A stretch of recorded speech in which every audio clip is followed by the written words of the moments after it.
കേരളത്തിലെ ഇരട്ടത്താപ്പിനെ കുറിച്ച് കുറച്ച് ദിവസങ്ങളായി തന്നെ ചർച്ച ചെയ്തുകൊണ്ടേയിരിക്കുകയാണ് കേരളം.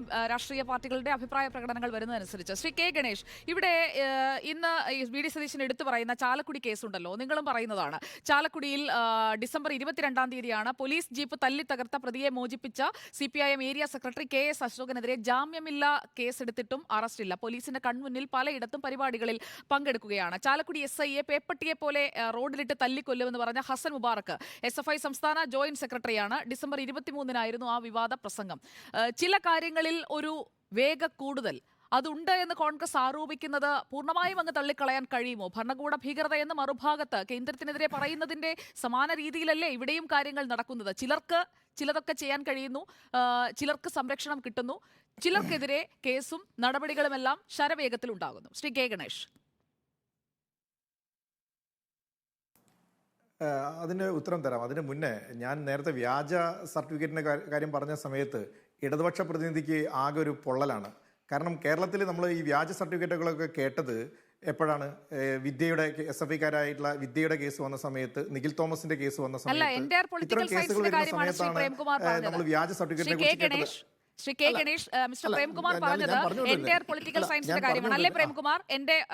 ഞാൻ കേട്ടത് അങ്ങനെയാണ്. ശ്രീ പ്രേംകുമാർ. എന്നെ സംബന്ധിച്ചിടത്തോളം ഏറ്റവും വലിയ വ്യാജ സർട്ടിഫിക്കറ്റ് ആരോപണം ഇന്ത്യൻ പ്രധാനമന്ത്രിക്കെതിരെയാണ്. അല്ല, നിങ്ങളെ സംബന്ധിച്ച് അങ്ങനെയായിരിക്കും, ഞങ്ങളെ സംബന്ധിച്ച് അങ്ങനെയല്ല എന്ന് പറഞ്ഞു. കേരളത്തിലെ പൊതുസമൂഹത്തിനെ സംബന്ധിച്ച് അങ്ങനെയല്ല. കേരളത്തിലെ പൊതുസമൂഹത്തിനെ സംബന്ധിച്ച് കേരളത്തിലെ പൊതുസമൂഹത്തിനെ സംബന്ധിച്ചിട്ട് ഇവിടെ കേരളത്തിലെ യൂണിവേഴ്സിറ്റികളിൽ എങ്ങനെയാണ് കേരളത്തിലെ പൊതുസമൂഹം, ഇന്ത്യക്കാരൻ തന്നെയാണ്, കേരളത്തിലെ സർവകലാശാലകളിൽ SFIക്കാരായതിന്റെ പേരിൽ ഏരിയ കമ്മിറ്റി ഓഫീസിൽ നിന്ന് കൊടുക്കുന്ന സർട്ടിഫിക്കറ്റിനെ കുറിച്ചല്ല പറഞ്ഞത്. ഞങ്ങള് ഏരിയ കമ്മിറ്റി ഓഫീസിൽ കൊടുക്കുന്ന സർട്ടിഫിക്കറ്റ് ഉണ്ടല്ലോ, അത് ഞങ്ങൾക്ക് അറിയാം. അത് തന്നെയാണോ എന്ന് ഞാൻ ചോദിച്ചത്. ഇപ്പൊ ഡോക്ടറുടെ സർട്ടിഫിക്കറ്റും അത് തന്നെയാണോ എന്ന് ഞാൻ ചോദിച്ചത്. അല്ല, പറയാൻ കാരണം ഇത് തന്നെയാണ് SFIക്കാരുടെയും പ്രശ്നം. ഇത്തരം സർട്ടിഫിക്കറ്റുകൾ ഉണ്ടാക്കാൻ സാധിക്കുകയില്ല എന്ന് ഗവർണർ നടപടിയെടുത്തു തുടങ്ങിയപ്പോഴാണ് ഗവർണർക്കെതിരെ ഗോ ബാക്ക് വിളികളുമായിട്ട് SFIക്കാർ തെരുവിൽ ഇറങ്ങി തുടങ്ങിയത്. ഇത് തന്നെയാണ് പ്രശ്നം. കാരണം പഴയ SFIക്കാരായിരിക്കല്ലോ. ഒരു RSSകാരനും ഒരു BJPക്കാരനും വ്യാജ സർട്ടിഫിക്കറ്റ് സർട്ടിഫിക്കറ്റിന്റെ പേരിൽ ഞാൻ ചോദിക്കട്ടെ, ഇവിടെ നരേന്ദ്രമോദി ഇവിടെ UPA സർക്കാരിന്റെ ഭരണകാലഘട്ടത്തിൽ തന്നെയല്ലേ ഇലക്ഷനിൽ മത്സരിച്ചത്? ആ ഇലക്ഷനിലൊക്കെ ഇത് ഹാജരാക്കിയിട്ടുണ്ടല്ലോ. എന്തേ വ്യാജമാണ് തെളിയിച്ചില്ലേ? അപ്പൊ ഞാൻ പറഞ്ഞല്ലോ, നിങ്ങൾ SFIക്കാർ ഉണ്ടാക്കുന്നത് പോലെ ഉണ്ടാക്കുന്നതല്ല ബാക്കിയുള്ള സർട്ടിഫിക്കറ്റ്. അത് വിചാരിക്കരുത്. നിങ്ങൾ കേരളത്തിലെ യൂണിവേഴ്സിറ്റികളിൽ ഇത്തരത്തിലുള്ള സർട്ടിഫിക്കറ്റ് ഉണ്ടാക്കി ശീലം ഉണ്ടാക്കാം. കേരളത്തിലെ അങ്ങനെയാണോ? കേരളത്തിലെ ഇടതുപക്ഷം കേരളം ഭരിക്കാൻ തുടങ്ങിയപ്പോൾ നമുക്ക് മനസ്സിലായത് എന്താ? ഇങ്ങനെ സംസാരിക്കല്ല ഗണേഷ്. അല്ല, ഞങ്ങൾക്ക് മനസ്സിലായത് ഇവിടെ നിങ്ങൾ SFIക്കാരത്തി ആയിരുന്നോ? അങ്ങനെയാണെങ്കിൽ നിങ്ങൾക്കും കിട്ടിയിട്ടുണ്ടാവും. ഇവിടെ സാധാരണ SFIക്കാർക്കാണ് മുദ്രാവാക്യം വിളിച്ചാൽ ഏരിയ കമ്മിറ്റി ഓഫീസിൽ ശ്രീ കെ ഗണേഷ്, അത് ആ പ്രസ്താവന ശരിയല്ല. താങ്കൾക്ക് ഏത് യൂണിവേഴ്സിറ്റി? ഞാൻ 2 യൂണിവേഴ്സിറ്റിയിലാണ് ഡിഗ്രിയും PGയും ചെയ്തത്, MG യൂണിവേഴ്സിറ്റിയും കേരള യൂണിവേഴ്സിറ്റിയിലും. അവിടെ സർട്ടിഫിക്കറ്റും മാർക്ക് ലിസ്റ്റും അറ്റൻഡൻസും ഒക്കെ താങ്കൾക്ക് പരിശോധിക്കാം.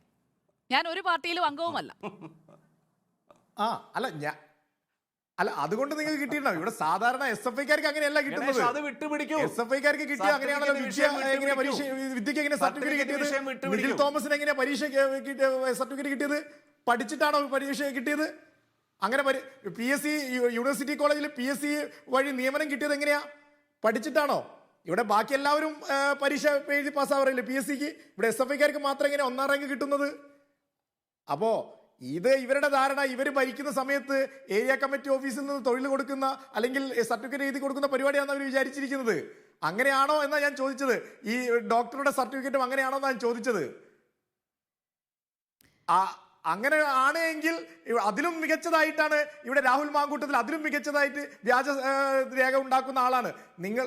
രണ്ടുപേരും ഒരേപോലെ തന്നെ ഇത്തരത്തിലുള്ള വ്യാജരേഖകൾ ഉണ്ടാക്കുന്ന ആളാണ് എന്നാണ് ഞാൻ പറഞ്ഞത്. പിന്നെ നിങ്ങൾ നേരത്തെ ചോദിച്ച ചോദ്യം, ഇവിടെ ഭരണകൂട ഭീകരത മാത്രമല്ല, ഇവിടുത്തെ CPM നേതൃത്വം കൊടുക്കുന്ന സർക്കാർ തന്നെ ഇത്തരത്തിലുള്ള ഭീകരമായിട്ടുള്ള കാര്യങ്ങളാണ് നടത്തിക്കൊണ്ടിരിക്കുന്നത്. യാതൊരുവിധ സംശയവുമില്ല. അതുകൊണ്ടാണല്ലോ ഇവിടെ സമരം ചെയ്യാൻ വരുന്ന ആളുകളെ ചെടിച്ചട്ടി കൊണ്ടും